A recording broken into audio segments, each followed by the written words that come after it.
বিশ্বনবী মুহাম্মদ রাসূলুল্লাহ সাল্লাল্লাহু আলাইহি সাল্লাম যখন মা খাদিজাকে বলছেন, হে খাদিজা, হে খাদিজা, আমি একটা গর্তে গিয়েছিলাম, যাওয়ার পর কেউ এসে আমাকে বলল, ইকরা, তুমি পড়ো। আমি বললাম আমি পড়তে জানি না। সে আমাকে দেবে দেবে ধরলো, আর এখন আমার বড্ড ভয় করছে, আমাকে জ্বর আসছে, আমাকে ভয় লাগছে, আমাকে চাদর দিয়ে ঢেকে দাও। মা খাদিজা রসুলকে চাদর দিয়ে ঢেকে দিলেন। মহিলাদের জন্যই কয়েকটা বাক্য বলছি। আমার বোন, আপনাদের জন্য কেন বলছি? কারণ একজন নবী যিনি 950 বছর ইসলামের দাওয়াত দিয়েছেন, নাম তার নূহ আলাইহিস সালাম। নাম তার কি? নূহ আলাইহিস সালাম। কতদিন ইসলামের দাওয়াত দিয়েছেন? 950 বছর। 950 বছর ইসলামের দাওয়াত দেওয়ার পর ইসলাম কবুল করেছে মাত্র 80 জন। কতজন? 80 জন। কেন জানেন?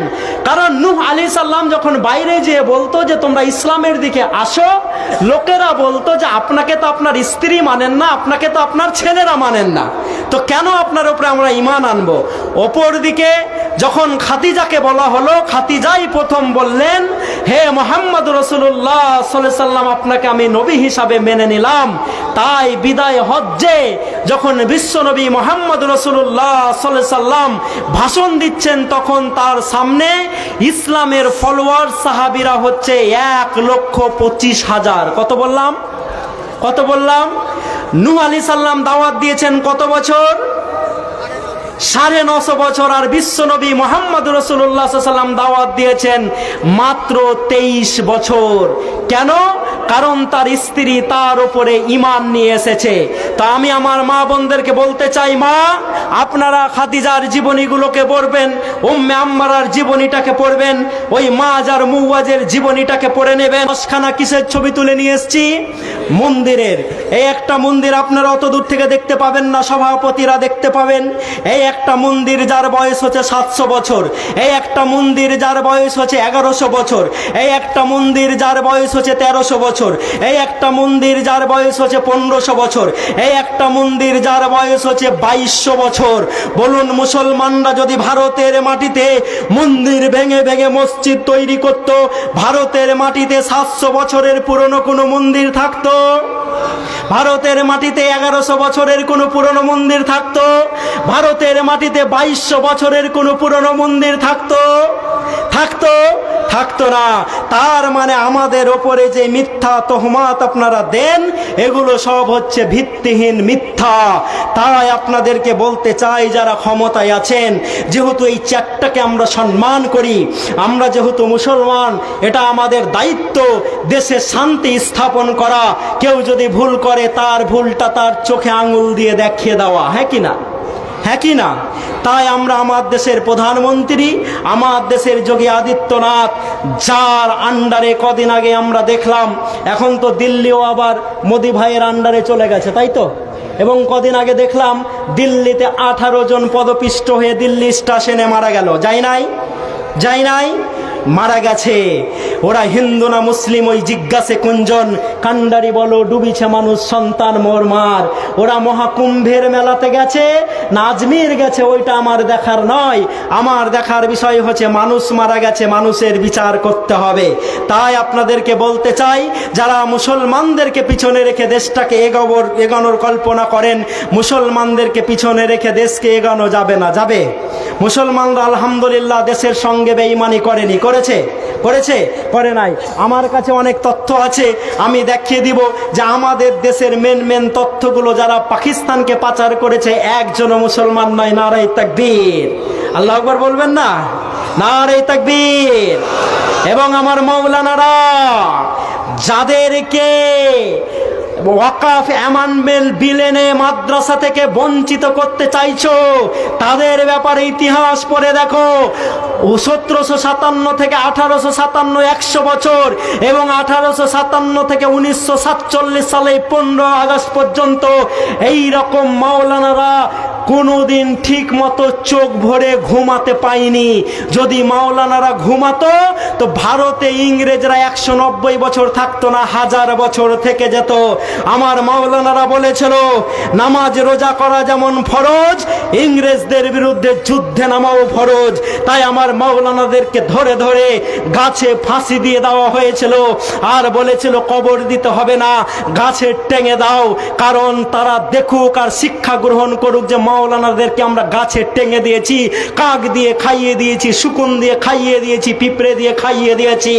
আমি হাবিবুল্লাহ দায়িত্ব নিয়ে বলছি, সেদিন আমার মাওলানারা বলেছিলেন আমাদেরকে গাছে টেঙে দেবে তো টেঙে দাও, আমাদেরকে চিল দিয়ে খাইয়ে দিবে তো খাইয়ে দাও, আমাদেরকে জ্বালিয়ে দিবে তো জ্বালিয়ে দাও।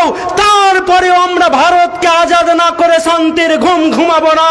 তাই আমি মাদানী সাহেব মক্কা থেকে রেশমি রুমালের সাহায্যে ভারতের মাটিতে স্বাধীনতার লড়াই লড়েছি। নারে তাকবীর। আজও এইরকম মাওলানারা আছে বলে ভারতে শান্তি আছে। যদি এই মাওলানাগুলো ঘুমিয়ে যায় তো যারা আজকে জয় শ্রীরাম বলছেন, জয় শ্রীরাম থাকবে না। তখন তাদের যে 4 ভাগ, কেউ মাথা থেকে, কেউ পেট থেকে, কেউ পা থেকে, কেউ পিঠ থেকে হয়েছেন, এই 4 দলে বিভক্ত হয়ে যাবেন। এখন মুসলমানরা আছে বলেই হিন্দু মুসলিম করার চেষ্টা করছেন। যদি মুসলমানরা চুপ হয়ে যায় তো আদিবাসী লোকদেরকে ভারতের মাটিতে পিটিয়ে পিটিয়ে মারা হবে না হবে নাই।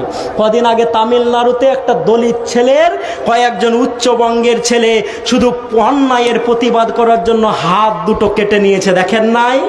বলে তোমাদের হাত রাখার অধিকার নেই। এখানকার মুখ্যমন্ত্রী, মানে এখানকার বলতে ভারতের একজন মুখ্যমন্ত্রী বলেছেন দলিত মহিলাদেরকে শারীরিকভাবে শোষণ করা যেতেই পারে।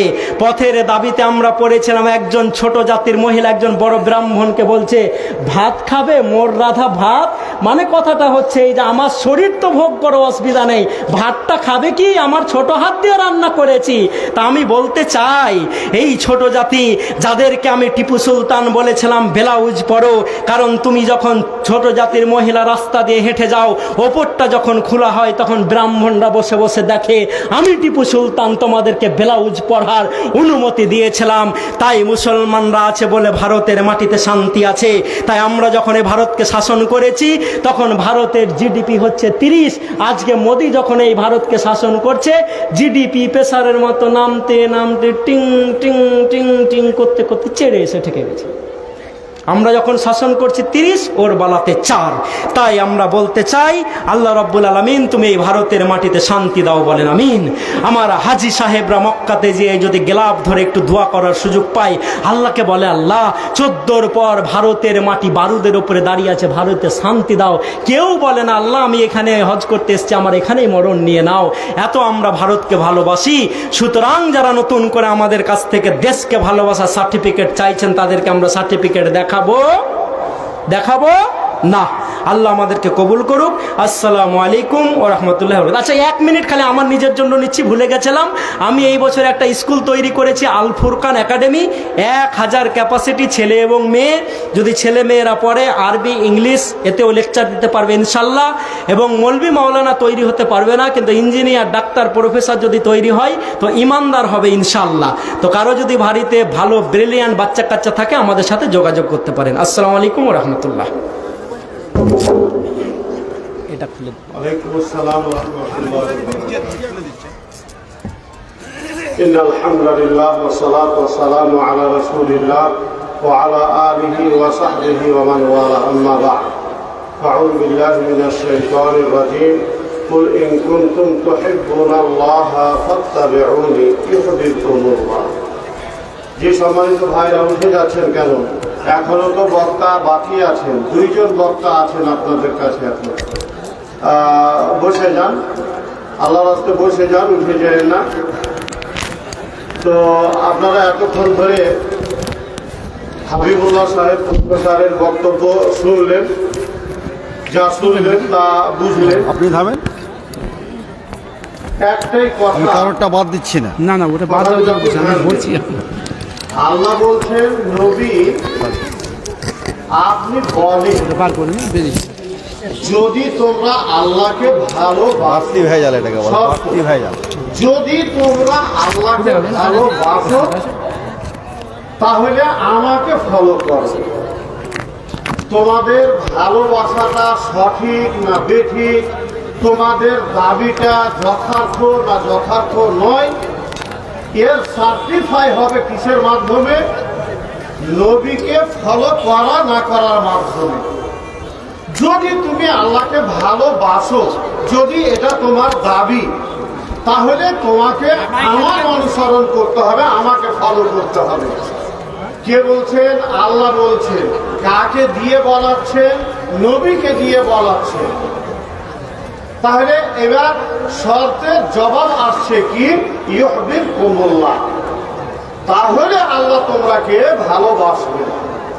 দেখেন, ভালোবাসা একটা শব্দ, ধ্যান দেন, ভালোবাসা একটা শব্দ। এই ভালোবাসার শব্দের উপরে অনেকক্ষণ কথা বলা যাবে।